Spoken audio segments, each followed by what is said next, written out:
Good morning, good afternoon, good evening. Dr. Ibo Mandaza and his committee have had a follow-up video to discuss this issue of the National Transition Authority. Let me say from the outside that I totally support the idea. We need a way out of the political mess we are in. The country is a failed state. And we have got to think of how are we going to get out of it. The National Transition Authority is just a variation of the Government of National Unity of 2008 to 2013. What we've got to accept is that the 2008 to 2013 GNU failed to implement even one token reform.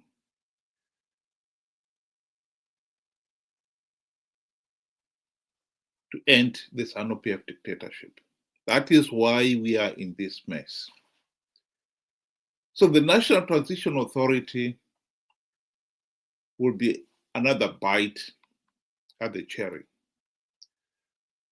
And its primary purpose would be to implement the democratic reforms to stop Zanu PF rigging the elections. How are we going to get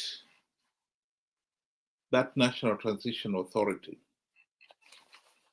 to be constituted? Is the number one problem.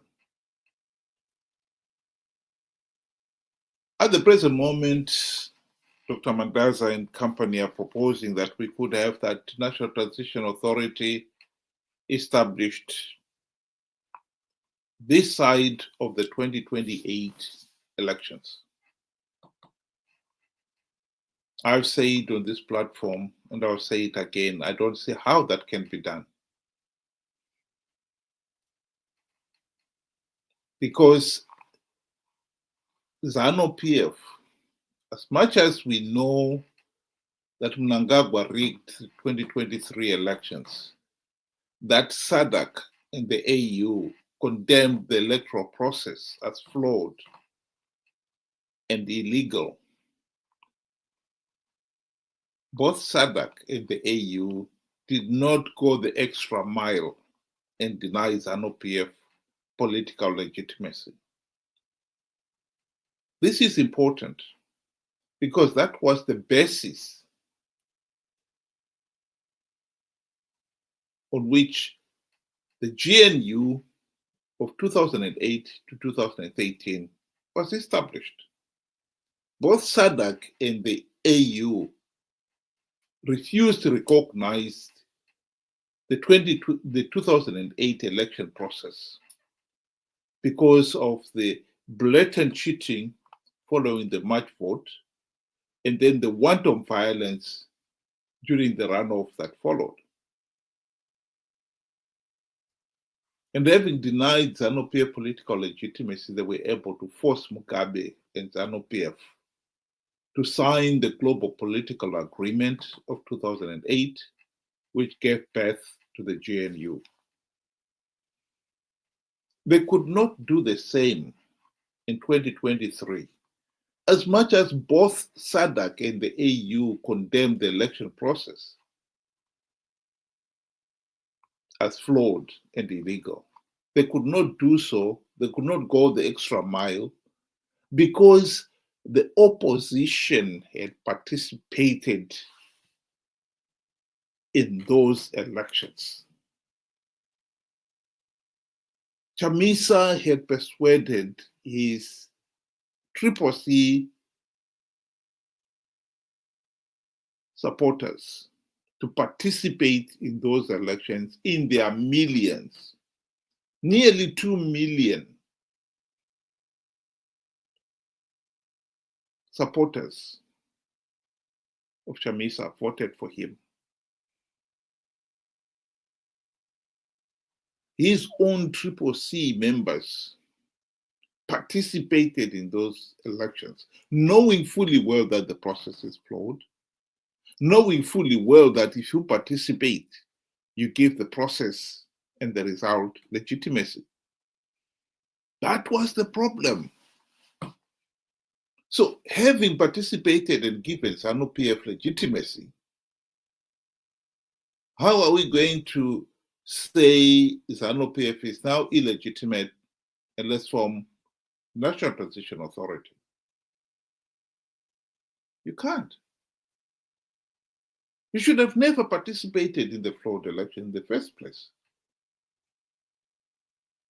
This is what keeps coming back again and again. So this idea that we can have a National Transition Authority this side of 2028, in my view, is untenable. Because we have got to persuade Zanu PF and the CCC MPs were in, some of them, the original one who participated in the 2023 elections, the others were the ones who were replaced when Chamisa recalled, when Savangu recalled the winning CCC candidates and replaced them with his own friends.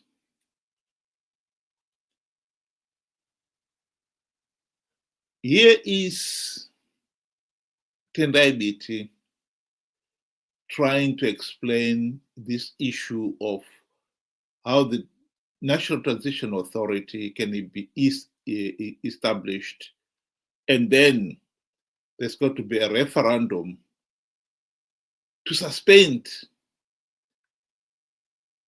the present MPs and the presidency to create the National Transition Authority. Let's just listen to what he said.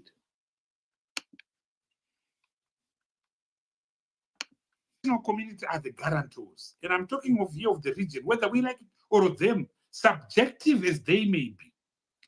We must know, compatriots, that Zimbabwe is a tiny little country, and the global world has lost interest in our country. They're not interested. That's why ambassadors in Harare spend time engaged in cooking competitions, because they are either tired, exhausted, indifferent, lackadaisic, disinterested, and caught with inertia and paralysis. So how do we stop them from engaging in cooking competitions? It is only if we can show our agency and urgency. And the National Transitional Authority is agency and urgency. So we need the international community. The Africans must provide the political guarantors to make this thing work. The rest of the international community must provide the financial backup to make this thing work. Two things are required: political scaffolding and financial scaffolding. Because if this process, if this NTA does not have $2 billion from the word go, it will be an aborted transition. It will not deliver, because the demands on it will be so much. The things that have to be done will be so much. And because it's a compromise, I heard Security Ibo talk about 21 people and so forth. It's not going to happen. You are likely to have some bloated something, because you are accommodating so many interests, farmers, teachers, like my brother Obed, the church, and so forth. So you are going to pay a price. If you want inclusivity, you are going to understand that the thing you are going to create is not going to be lean and mean, because people are selfish, people want to be seen, people are afraid of exclusion. Tendai Mpofana was talking of this thing being attacked.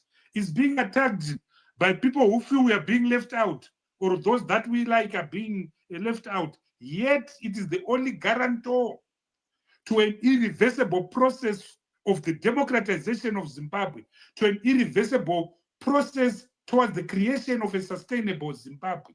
Ladies and gentlemen, we have lost 45 years. Zanu has put a premium on our country. Look at our GDP. Look at our per capita income. We have paid the price. Look at the state of our roads, the state of our schools, the state of our hospitals. That has been the sanction that has been in Zimbabwe for the last 45 years. And its name is called Zanu PF. And so that is our challenge. So drinking warm water before bed dropped me from 247 to 196 while I slept. Apparently, thousands of people are already doing this, and I can't believe that I didn't know about this sooner. And now that I've tried it and experienced a true body transformation for myself, I've had so many people ask. My apologies. I didn't, I should have been ready for that one. Yeah. Once you agree on the legal framework, the NTA is going to make major inroads, major amendments to the current constitution. Some of the provisions in the current constitution have to be suspended, including democracy itself, because you are saying you suspend election until the NTA has fulfilled its programs. So you can't go to parliament and simply seek for an amendment. That's why we are fighting the agenda ED 2030. Citizens must approve of the NTA in a referendum. It's going to be difficult. It's going to be tough. It's going to be expensive.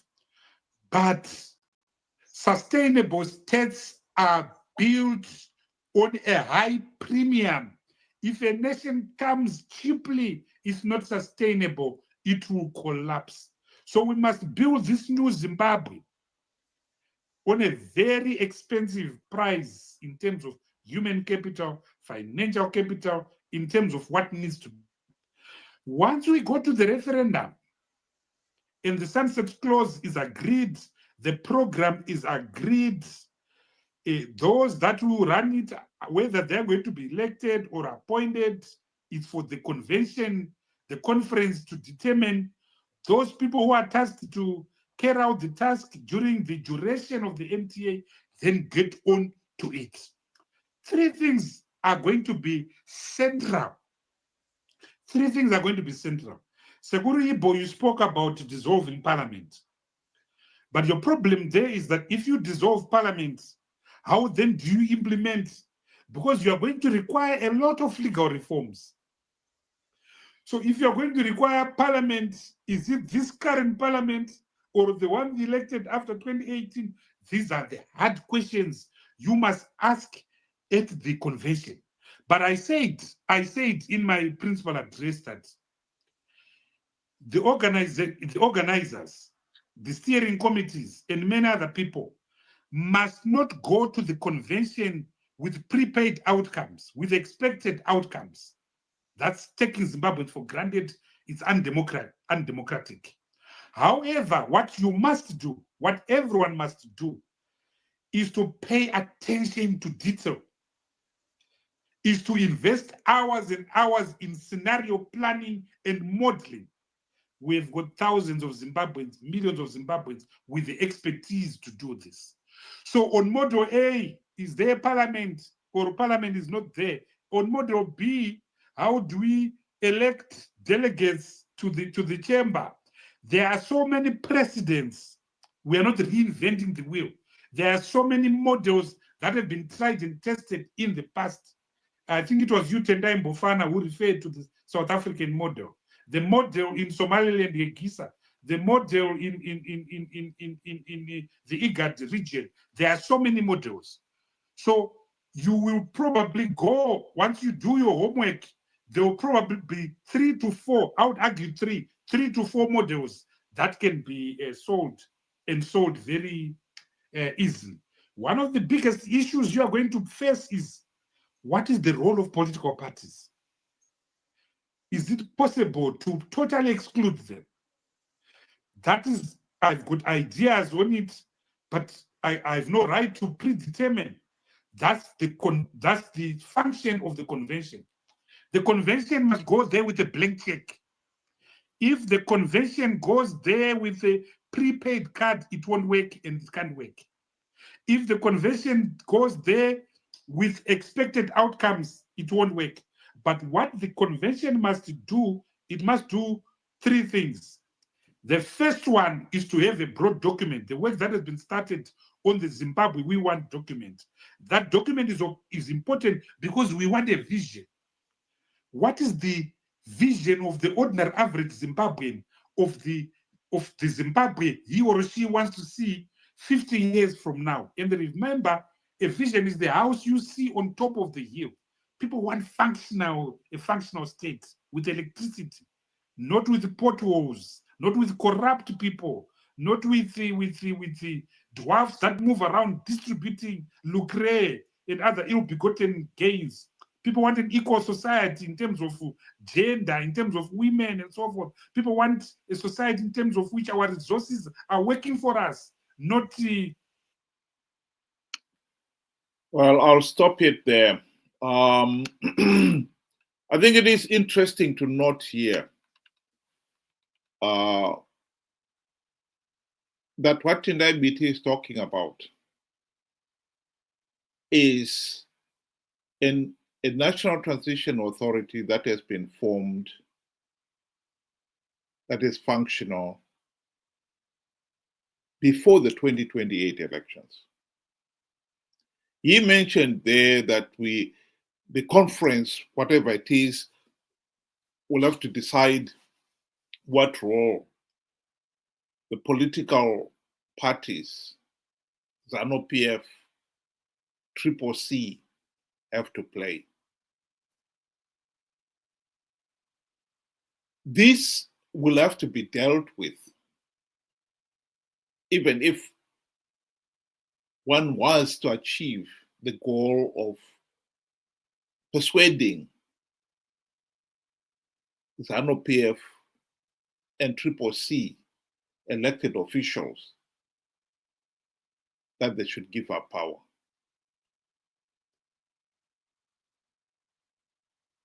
To allow for the National Transition Authority. So even if you achieve the first objective, that they accept that, okay, the country is not working, we need to carry out these democratic reforms, and the National Transition Authority is to do that. They will only do so if they will be guaranteed of a role in the National Transition Authority. We are back to square one. Because both Zanu PF and most of the people in CCC right now were in the GNU of 2008 to 2013. They failed to implement even one democratic reform. What hope is there that they will do something this time round? I will argue that there is no chance of them achieving that. So we are back to square one again, where they will want a role when we know that they should actually not be allowed to have any meaningful role at all. Because if they fail to implement reforms during the GNU, it's naive to think that they will somehow achieve that objective now when we've given them another chance. This is why it is important that we should really be looking at this National Transition Authority post-2028 elections. If 2028 elections were to be called tomorrow, and the people, this time, they've learned the lesson not to participate in flawed elections to give Zanu PF legitimacy. SADC and the AU will deny Zanu PF political legitimacy.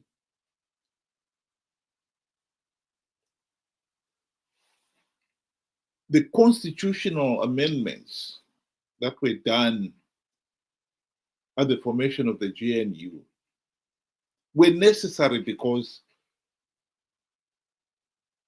both SADC and the world at large and its Zimbabweans themselves accepted the processes of the electoral process in 2008 had failed to produce a legitimate government. And hence the need for this government of national unity. Only this time, this so-called government of national unity will exclude the same individuals who were in the government of national unity of 2008 to 2013. There was nothing mandatory about the global political agreement of 2008 saying that the composition of the government of national unity had to be Zanu PF, MDCT, and MDCM politicians. It could have been half political activists, political players, and the other half technocrats. Or could have been completely technocrats. There was nothing saying that they had Zanu PF leaders had to be there, Mugabe had to be president. There was nothing in it. It was just a convenient. Now we have gone through that. We know that Zanu PF leaders, you get them involved, nothing will be achieved. So SADC, if they were to lead and help with the drafting of the global political agreement that will lead to the formation of the second GNU or National Transitional Authority, call it whatever you want, they will be able to say, and with justification too, and the people of Zimbabwe themselves will back them up and say, we cannot have the same players who were involved in the first GNU involved in this one as well, because they failed to implement even one token reform.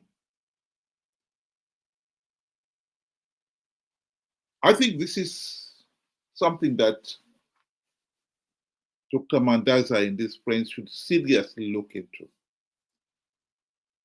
Because the idea that we can somehow achieve the National Transition Authority this side of the 2028 elections is unrealistic. We should be preparing for 2028. We should be informing the people that 2028, without meaningful reforms, will be a repeat of 2023.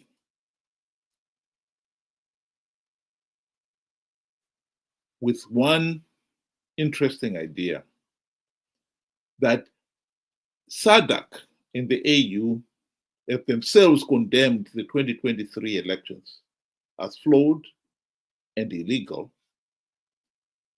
And since no meaningful reforms have been implemented by Zanu PF since those flawed elections, it will make no sense at all for people to participate in those flawed elections. And if people do not participate in the millions as we saw in 2023, then SADC and the AU will be compelled to say we cannot give Zanu PF legitimacy. That is, I believe, the way forward. And we should be focusing on the way forward that can be achieved and not waste time on something that cannot be achieved. I repeat, the NG, the National Transition Authority, this side of the 2028 elections is unachievable. Zanu PF would rather amend the constitution to postpone 2028 elections so that Mnangagwa and the MPs can stay in power until 2030.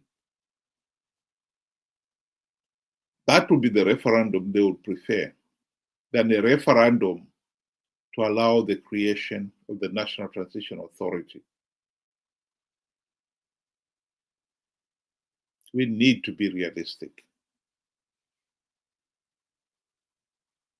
And I believe we also need to be seen, to be serious about the way forward. Because SADC, the AU, and the international community at large will never take us seriously when we start proposing ideas like thinking that we can make the present Zanu PF regime illegitimate, when we are the ones who foolishly participated in those elections to give that regime legitimacy in the first place.